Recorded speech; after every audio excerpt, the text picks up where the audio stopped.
A size queen. Noun. A diva who prefers big dick and will not settle for less. Whoa! This has been your Drag Race History lesson by Annie. Oh, that's why they kept making that joke. Minty. Oh, sorry, Minty. And this is FunUntitled, where we serve every podcast with an FU. So we are going over RuPaul's Drag Race Season 13, Episode 13, where they skip the mini challenge and go straight to the Henny, I Shrunk the Drag Queens. Your handwriting is so horrendous. I've misread that as Henry. You think we can name a child Henry and be like, Henry, did you do your chores?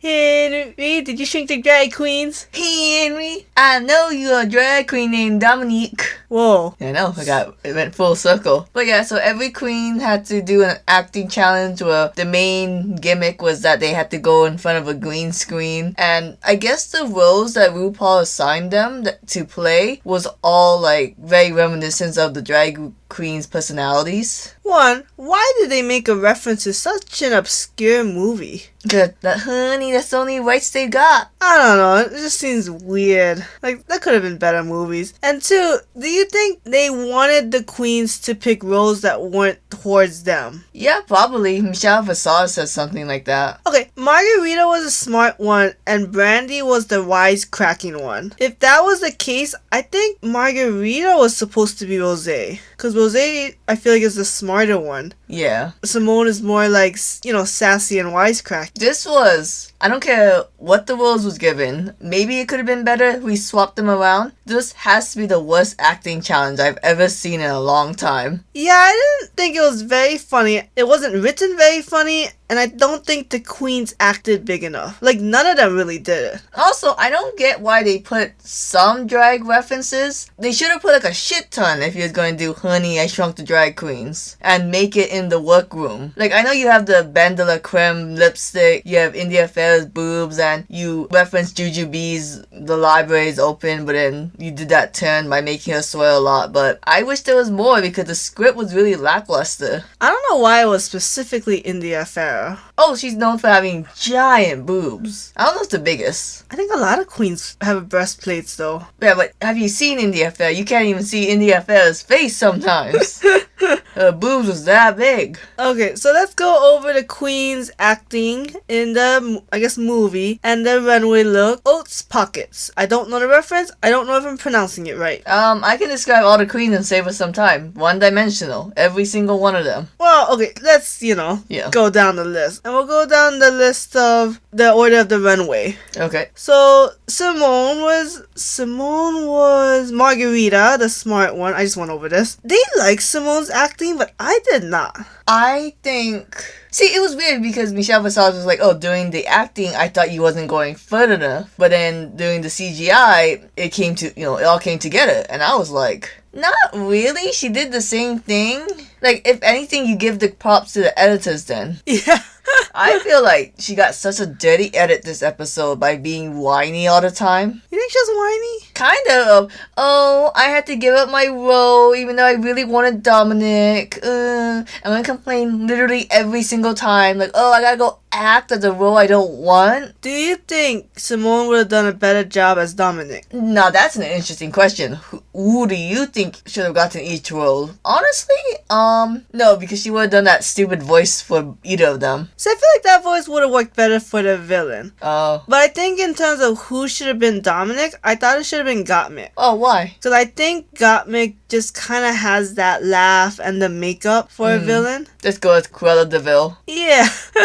Okay, and then Simone came out in the red, fiery hair, in a pocket, denim outfit. I don't get how the hair matched the jeans. I don't think it was supposed to match. I think that's where you're supposed to have contrast to make the outfit not so one-dimensional. Oh, I guess because complementary colors, orange and blue. Yeah, that's a good way of putting it. I don't know why she was like, this is a shout out to all of the emo kids that let me sit with you during lunch. And imagine that hair black. I'm just saying, that's seen. That's 100% 100% a scene kid. I can't believe you research the furry community, but you disrespect the scene. She didn't know those kids were called scene. Look, when you're making fun of them, they're called emo kids. When you're one of them, you're called scene kids. When she said it was Paramore, I was like, oh yeah, it did remind me of Paramore. I didn't really see it, but I also don't know Paramore that much. Oh yeah, all you see is that yellow butterfly. You're uncultured.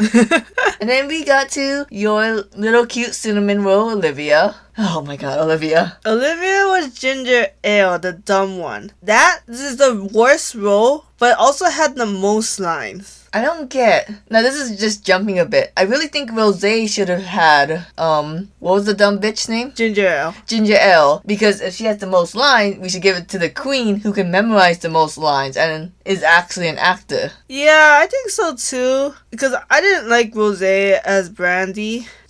We'll go over that later. I didn't like the whole, throwing shade joke. Oh. You gave that to the dumbest one?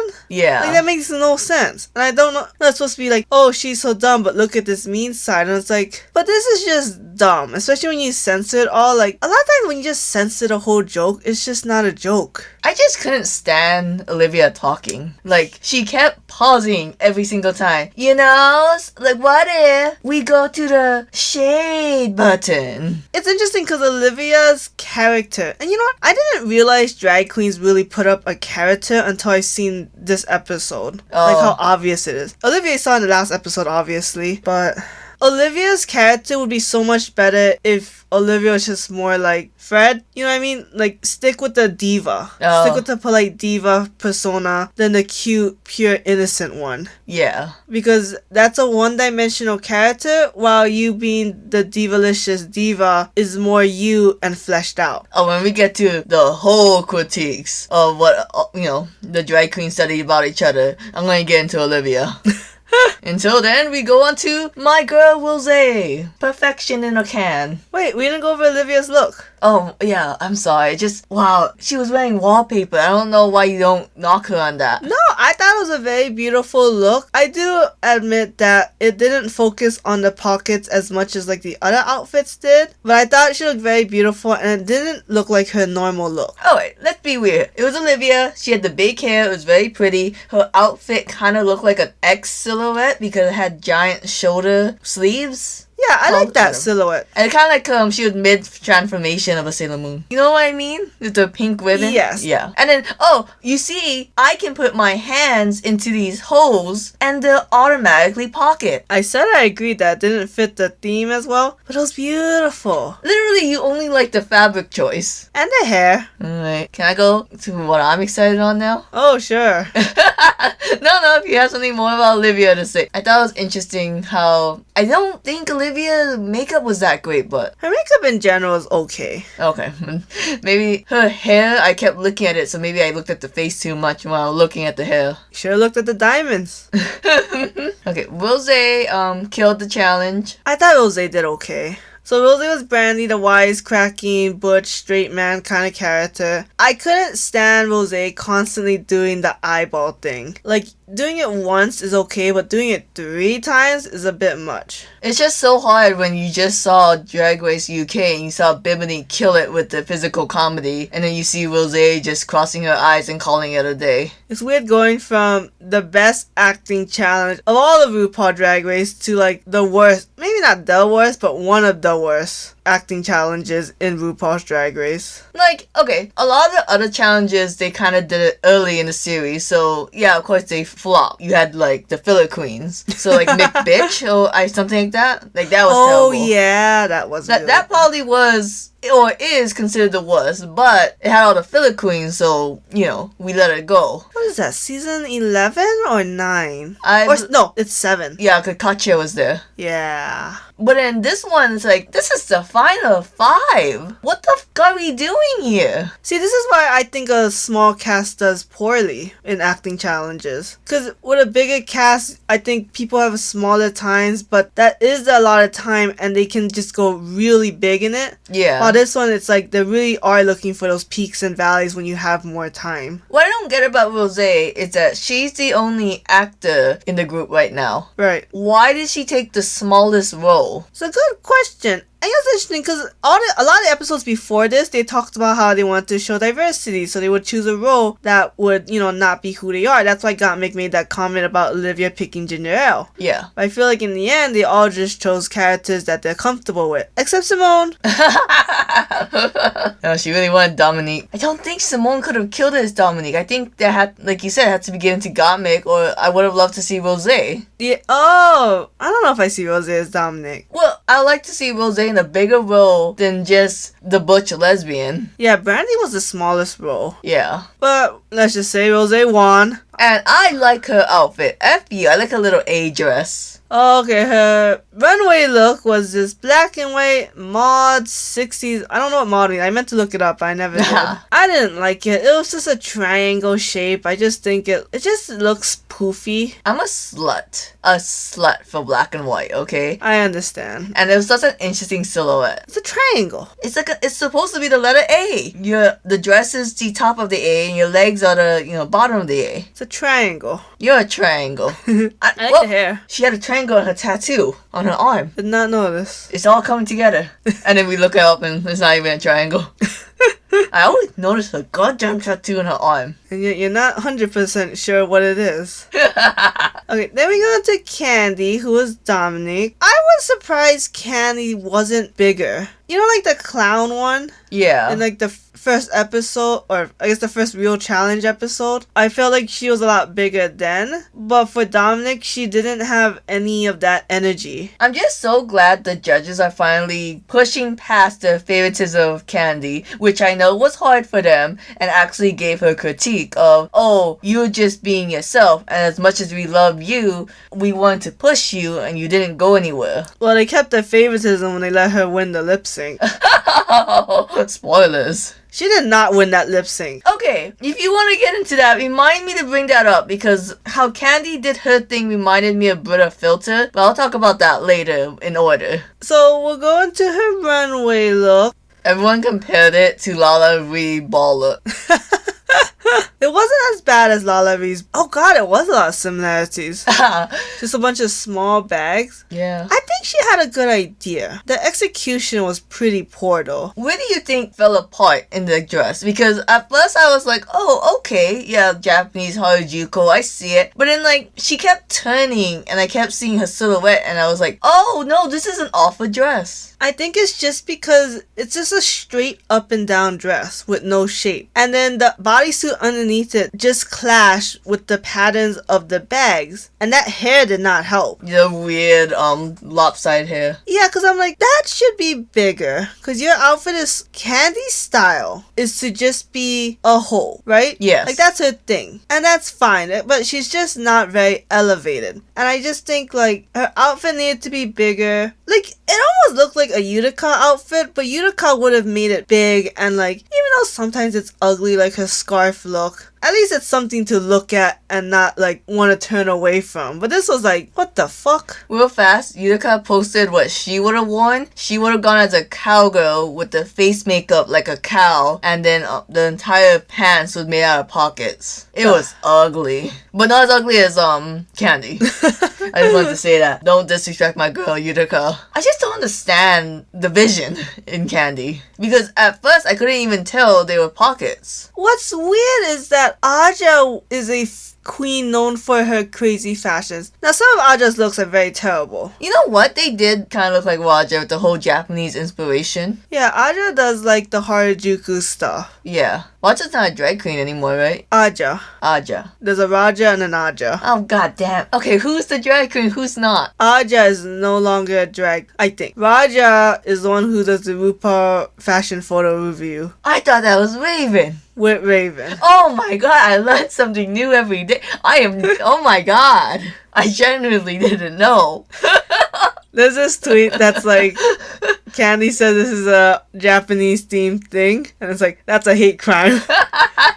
It's mean, but it's funny.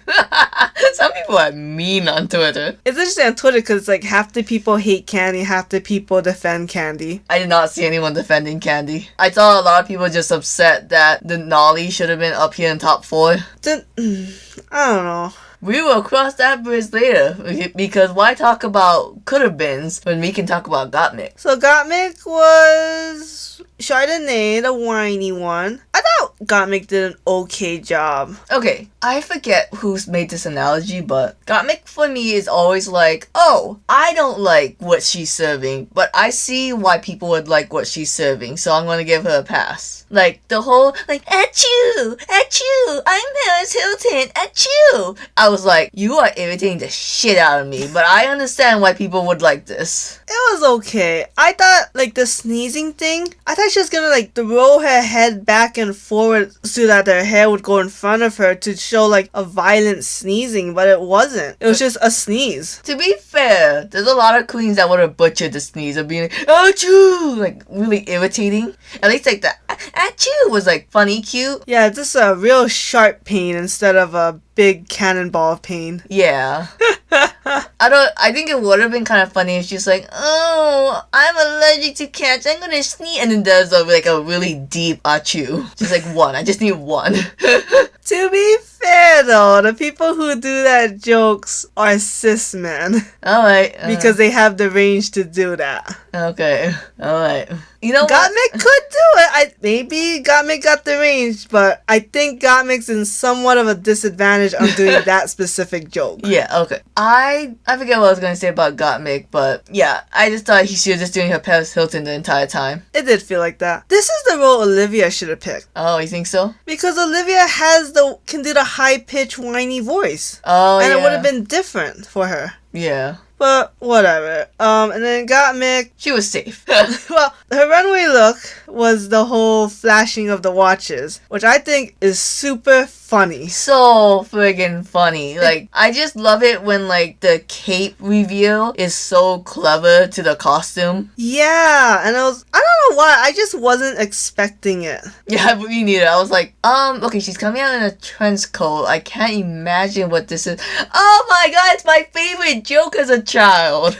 I don't ask that. I was a messed up child. Not the flasher nudist thing, but like a salesman, like, do you want to watch? I blame Ed and Eddie. Oh, I like that cartoon. But I thought it was very clever, it was very funny, and then the dress of the gold watches is beautiful. It was very pretty. Kind of showgirly. Yeah, and then Rosé Simone got high praise. Gottmik kind of got middle IMO. Oh, That's how I saw it. No, that is true. Because I thought Rosé and Gottmik did the best, but the judges like Simone. Yeah. The judges always like Simone for act. Yeah, I don't know. It's hard with queens with big personalities. Like we said, like, you just gotta be yourself. But I don't know, this season seems so fake with all these characters. A little bit. And the favoritism. Oh, the favoritism. Don't get me started on the favoritism. I have a question. What did you think about the conversation about, oh, I wish there was representation of me on screen and then I could have came out faster? I've always struggled with the importance of representation in media. I've always watched videos of people explaining it. I don't think I've really found an explanation that made sense to me, but I felt like at least this explanation was different. Yeah. So it was interesting that the perspective was to, like, find out more about yourself through people on TV, or that at least it makes other people more comfortable with people like you because they see a person similar to you on TV. I don't know if I really get it, but at least it's a different explanation that will help me to one day figure out my own answer to that question. I really do like Gottmik's explanation of, oh, I didn't know, the whole trans male could be feminine. I thought it was always just, you have to be Ken or Barbie. Yeah, that made a lot of sense. Yeah,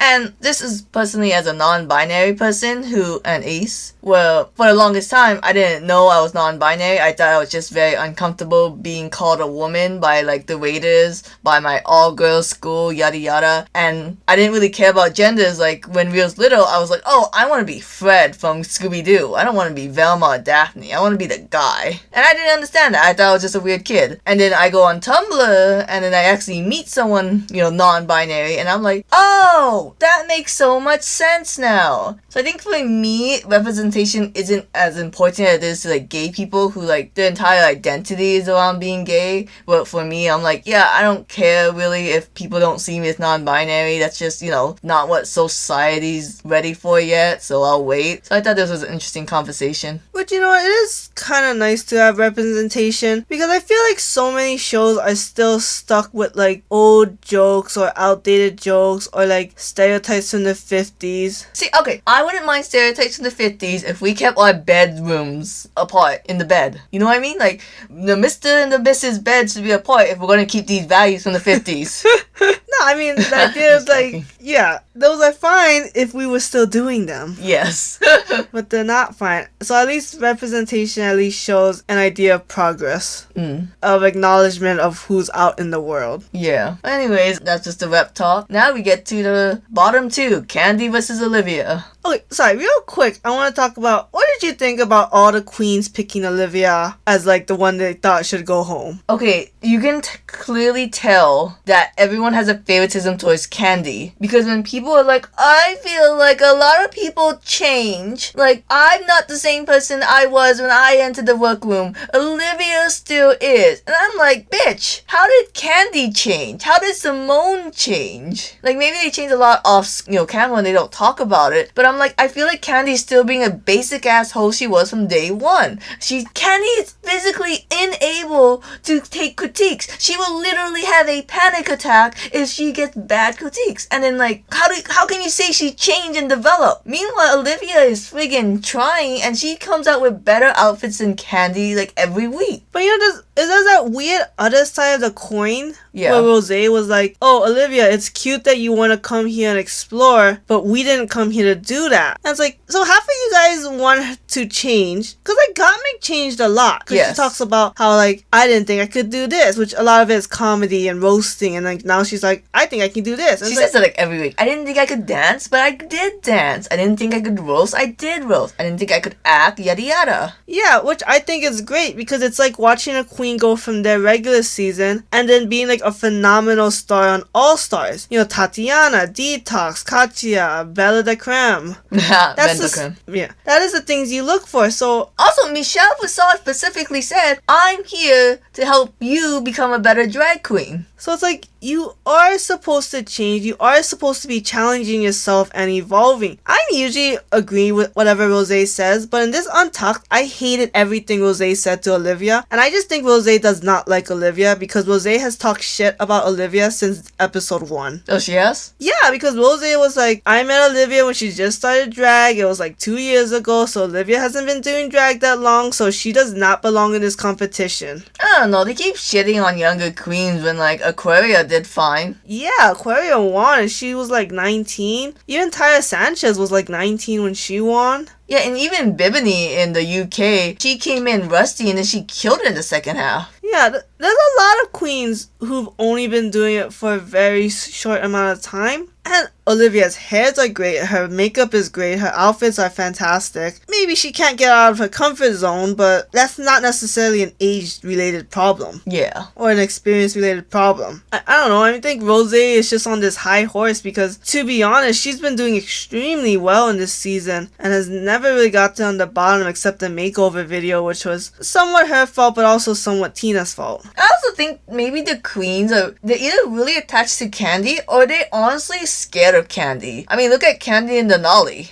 I thought the same thing. I thought no one is gonna say Candy because they don't want to get that snapback. And like, they don't want to deal with that shit, you know? Like, honestly, I did think Candy's outfit made her worse than Olivia, and Candy was probably last place for this week. For sure. Who do you think was better at Candy or Olivia? Candy was a better actor. Okay. Candy had a terrible outfit. I hate the fact that you could see her panties in that dress. Oh, I always hate a panty look. There's something I wanted to say about this whole thing, but I forgot, so you guys are saved. The last thing I want to bring up about... The other thing I didn't like what Rosé said was how, like, oh, look at how Candy, like, snaps back. Look at that energy. That clearly means she wants it more while you're just poised. It's like, no, Rosé. Just like how people have different means of grieving, people have different means of celebrating, lamenting. like, energy level doesn't matter, because otherwise Trump scream about how much he thinks it's the immigrants' fault, that we should build a wall, that the bleach in your veins is gonna cure COVID, then everything he says is true because he's yelling at it at the top of his lungs, while, like, Anthony Fauci is just saying it in a very precise and poised manner. What you just said is totally wrong.